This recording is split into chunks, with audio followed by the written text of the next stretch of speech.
Yeah, we're riding on a Wednesday morning. What's up, Southern Utah? How's all my friends doing out there in St. George and surrounding areas? Cedar City, you up? You warm this morning? It's supposed to be warming up a little bit up there for you. Melt some of that snow, and which would be good because in a couple days, Kyle Petty is doing his charity ride. It's the 27th anniversary of Kyle Petty's charity ride across America, and he's gonna be stopping in Cedar City. Hey, good morning, man. We're excited to have you on the show. Talk to me a little bit about the charity ride. 27 years strong, man. Give everybody a little glimpse into what it's taken to keep this rolling for all these years as you guys get ready to ramp this up again. And you're gonna be stopping in Cedar City, Utah. Listen, I have no clue what it's taken to keep this thing going. We ran that first year, and it was just a giant party that went all the way across the United States, and we thought it'll never get any better than that. We did the second year, and it wasn't as much fun, and we said we'll never do it again. and we decided we'd do it at the last minute the third year, and it was fun again, and it's been fun ever since. And that's all I know, man. And we, in the beginning, we raised money for different children's hospitals all across the country, whatever route we were on. In recent years, since 2000, all the money has gone to a camp called Victory Junction that my family started in memory of my oldest son, Adam, that was killed driving a race car. It's a camp for children with chronic and serious medical needs. It's totally free, so we raise money for that. But it has been fantastic. We're coming through Cedar City. We've been through Cedar City. I think we spent the night at least once, maybe twice in these 27 years, but we're excited to come back to Cedar City this time, man.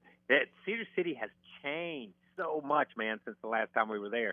We're excited. We're coming up from Vegas, going to spend the night there. Some good friends of ours have a place there.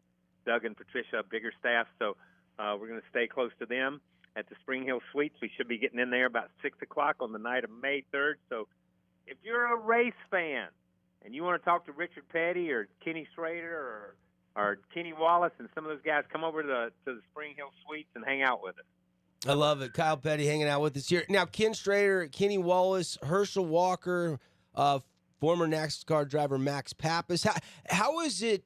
Is it easy to round up all these guys to team up with you, all these celebrities to help out, or have they been with you for a lot of these years helping out and coming and riding? So Herschel's been with us for a pretty good while, Herschel Walker. And my dad, I don't know if he's been with me or I've been with him. One or the other, we've been together a long time. So I will say that. But most of them, you got to catch them when they get older. Man, they're so busy. These guys are so busy. I talked to Joey Logano went with us a couple years ago, and I've been trying to get him to come with me. And but man, they were in Coda, in Austin, Texas, and then they go to Richmond. And then they're off to the dirt track at Bristol. I mean, they're a little bit everywhere all the time. So, listen, once you go on the ride one time, you kind of get hooked on it. I will say that it's a little bit addictive. The people are just such great people, and we meet so many great people along the way. It's just a lot of fun. So they come back. And all for a great cause, right? For Victory Junction, which I love. And it'll start this Saturday. Salt Lake to Ely, Nevada, and then they're going to be coming May 3rd, like Kyle said, Vegas up to Cedar City. They'll get there about 6 o'clock. It'll be what do you do when you get up there? You guys find a central location and sign some autographs, and there's a meet and greet. You guys barbecuing in the park? Like what happens when you roll into Cedar City? Well, if the police let us roll into Cedar City, a lot of times they block the entrance to the city and don't let us in. I'm kidding. I joke. Okay, so. No, what we do, we pick a host hotel, and it's the Spring Hill Suites. We'll be there, and we ask fans. We want fans to come out. A lot of times fans will start lining up. We pulled into Lake Havasu last year and had about 150 people in the parking lot just waiting on us. And it's cool because it's stuff that a lot of our riders have never seen. They've never seen a crowd come out. They've never been a part of that. Obviously. You drive a race car, you get people scream and cuss at you all the time. So you kind of get used to it, but you don't. But a lot of riders don't. But my dad will spend time in the parking lot. Kenny, the two Kennys will. Herschel Walker will. Rick Allen, who is the voice of NBC Sports for motorsports, he's with us. And you just kind of hang out in the parking lot. You want to talk football, you got to talk that with Herschel, because I don't know anything about football. I'm going to tell you that. I played a game where you hit one time, you get in an ambulance, and you go home. That's the end of the game. Herschel played a game where you had to get hit 10 million times before the game was over. And I can't relate to that. I can't relate to that. So, but we just hang out in the parking lot, and then we'll have a group dinner. I think we're having pizza that night.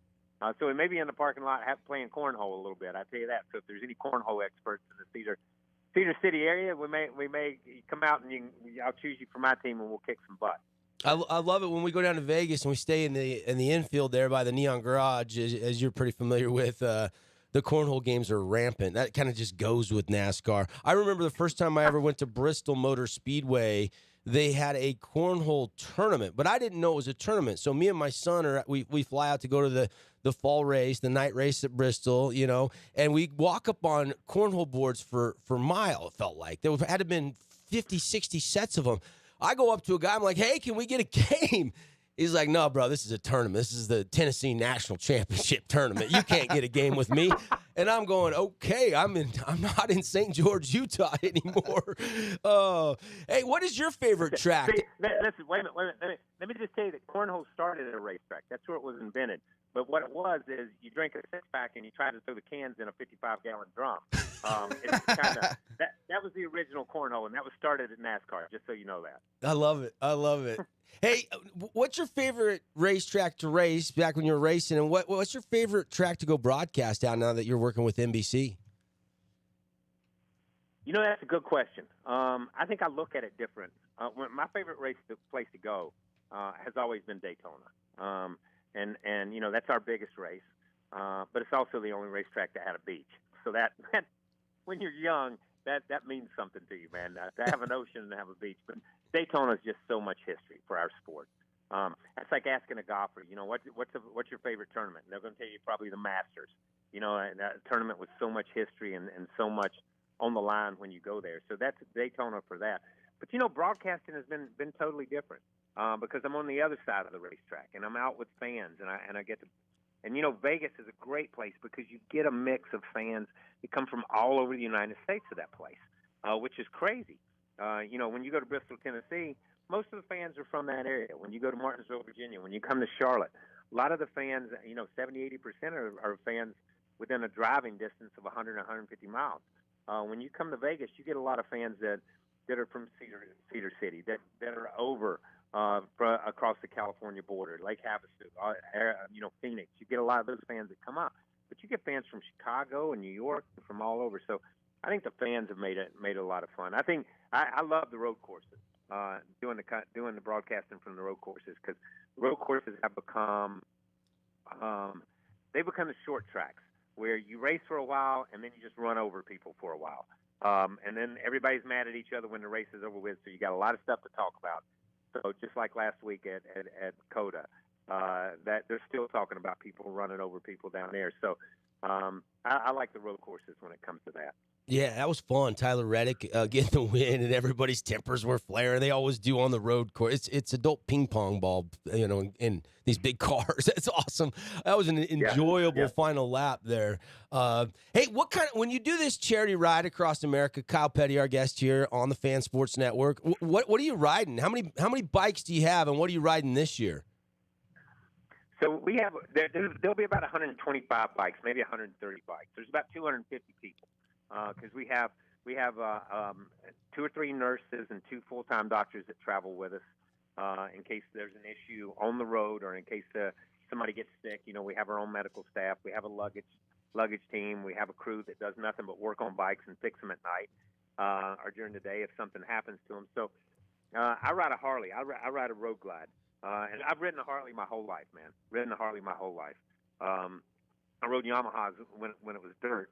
When I rode dirt bikes, but once I started riding street bikes, everybody I knew that worked on a race car, that touched a race car, that drove a race car, had anything to do with a race car, just had Harleys. So I was indoctrinated early into that society, into that group. So, but we've got everything, man. We've got Yamahas and BMWs and Kawasaki's. We've got Moto Guzzi's, Ducatis. We got a little bit of everything that rides with us because it's a ride for charity. It's not it's not a bike ride. You know what I mean? It's just a bunch of people to get together on motorcycles and get and ride from place to place and have a good time together and move on to another place and hopefully send some kids to camp. Now, it looks like mostly this is in Utah, Nevada this year. Does that change, the route change year to year, or is it? I mean, we got a pretty beautiful state to ride bikes in. I'm sure that you like to come back to Utah. I know you've been through here before a few times. Listen, that may be. I've heard a lot of understatements, but that may be the understatement of forever. We've got a pretty beautiful state for riding motorcycles. You got the most beautiful state. That's no joke, dude. And you can ask any of our riders that anytime we say, where do you want to go? They always say Utah. We've been to Bryce Canyon. We've been to Moab. We've been, God, man, we've been to every corner of your state, I think, at some point in time. We're starting in Salt Lake City this year and weaving. So I think for us, it's so pretty out there. And the scenery is so much different than what we're used to. You know what I mean? It's just so much different than anything we're used to. That is, Utah is the place to go for us. And what we've done is the last couple of years, we started this thing. Listen, 27 years. We started this thing when I was in my mid 30s. Okay, so man, we jump on in California and ride to North Carolina, and it was like that's good. And then one day you wake up and you're a little bit older, and you like to think you're a little bit smarter too sometimes. For the 25th anniversary ride, we rode from Seattle to Key West. That was 3,900 miles, something like that, in 9 days. And that was our last cross-country trip. The last couple of years, we've just done these regional routes. We just go into a couple of states and just make a big circle, start in one city and end at the other. I'm going to tell you, man, we're having a lot more fun just riding these short rides because we leave at 9 and get in at 3 and you get plenty of rest. You know, when you get this age, man, you still need to eat at 5 o'clock in the afternoon. You need your 10 hours of sleep. And Kyle, I just wanted to get your take on the current season. I mean, I'm looking at the live odds for the championship winner for the 2023 championship. You got Kyle Busch, Kyle Larson, Chase Elliott, Joey Logano, Denny Hamlin, kind of the usual suspects. But a guy we saw in Vegas running a really fast car is William Byron. That was the guy I was super impressed with. Who do you see as the front runner, as the contender to win this championship this year? Listen, you put something on anybody, okay? If the odds look good right now, slap it on them, because when you get to the end of the year, there is no – I can't tell you. I honestly can't tell you. With this car, the way the sport is right now, the talent level in this sport, when you look at William Byron, when you look at Ross Chastain running second last year, you look at Daniel Suarez, you look at guys that probably aren't on that list, they can win championships. They can win championships. Kyle Busch can win another championship. Joey Logano can win again. Ryan Blaney, everybody keeps waiting for him to do something. He can win a championship. I can name you 10 or 15 guys that have run good enough in his first 5 or 6 races where you see glimpses that they say, man, I think, man, if they get their crap together, they're going to be tough by the end of the year. And therein lies the quandary. Will they get their crap together? And will they do it at the right time? Because this is a sport now where we run 26 races, and that's the regular season. And then we go into our playoffs. And it doesn't make any difference what you do in those first 26 races. You just need to be inside the playoffs. And once they start the playoffs, you get hot, you can go, man. You can go. So I don't have. I think William Byron is one. He's going to be one of those talents like a Jeff Gordon that just separates himself from everybody else. He's still really young, man. Still really young, and he's been hot all year long. And if he can keep it up, he's a guy that I look at. But I'm telling you, man, it's tough right now to pick a guy this early in the season.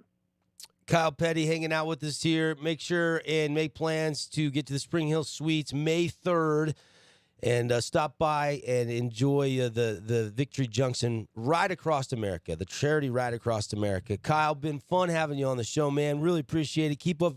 I'm glad you're 27 years and running. Glad you keep keeping this going for your son and his memory and for all those other people that need the help. And looks like you guys are going to have a blast out west starting this Saturday. Yeah, man, we will have a blast. We're always having a blast. And here's what I'm going to do. I'm going to ask you to call me back with about 6 races to go in the season, I'll be more definitive on my pick. Okay, and we'll go. I'll help you out on your odds by then. All right. I love it. Appreciate that. I love it. Kyle Petty, everybody, NBC analyst, race car driver, and of course, doing this right across America. Going to be fun. May 3rd, Cedar City, Spring Hill Suite. Kyle said they're rolling in about 6 o'clock. We'll take a timeout. Lots more sports talk coming on the other side on the Fan Sports Network. Good morning.